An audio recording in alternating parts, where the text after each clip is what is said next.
The challenges facing children in the African country of Tanzania are many. Add in HIV and AIDS, and the troubles seem insurmountable. There are hundreds of children trying just to survive, left orphaned, and in many cases with no place to live. But there is hope. These are the faces of Toto Aid. Toto is a Swahili word for child. They are in school now, and they are learning. Urmila Kumar is the president of Toto Aid.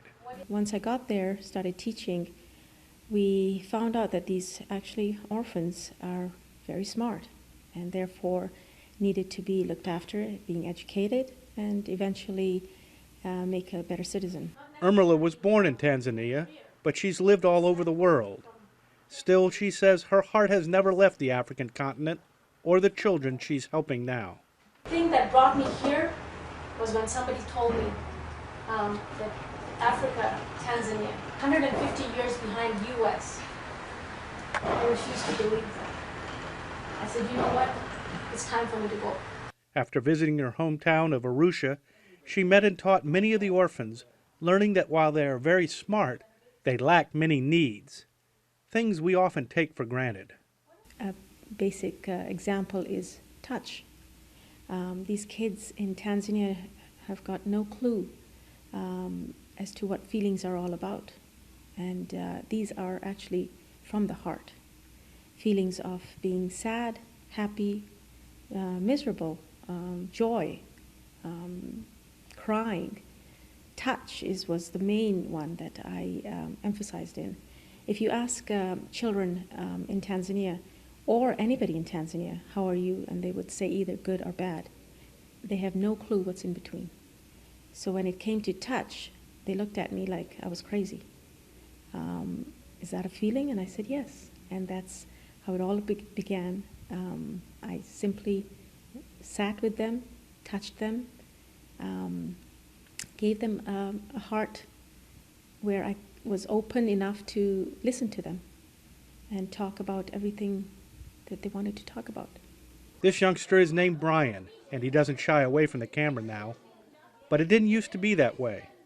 Urmila likes to tell Brian's story today because he's come such a long way and in a short period of time. 7 years old, was abandoned. They found him tied to a post. He had not spoken for 3 months, and very sad, didn't want to do with anybody or anything.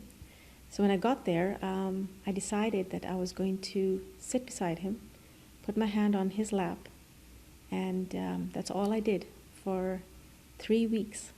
And 2 days before I left, he got up and in front of 57 orphans and their staff, looked at me straight in the eye and said, I do not want you to go.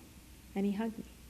And that's priceless. You cannot find this anywhere. And that's when I talk about is looking at somebody beyond as just somebody being just there. Acknowledge them is extremely important, or shaking their hand or saying, hello, how are you, or etc. Urmila's husband Ash has been behind her all the way. As a successful businessman, he is always looking for ways to fund and expand the organization's outreach. And while he's up to the challenge, he would like to see Toto Aid grow faster. I'm trying to apply some principles of business to this nonprofit. I think it's necessary. I think we need to kind of look at it from a different angle, totally unrelated to being a nonprofit. I think it has to be, I'm not saying it has to be profitable, but it has to be successful. The more successful we are, the more kids will be able to educate. Toto Aid's mission statement is clear: to identify gifted orphan children to help them achieve their potential. And the commitment is earnest. Basically, they're outcasts just because of the color, poverty. They're labeled as having no heart. They are there to serve and left aside and looked as objects, to tell you frankly. And here comes somebody along and said, you know what, you're not an object. you are a person. We're actually the last resort for them, I would say. Without us, I don't think they would go to high school or, for that matter, any kind of education from where they are.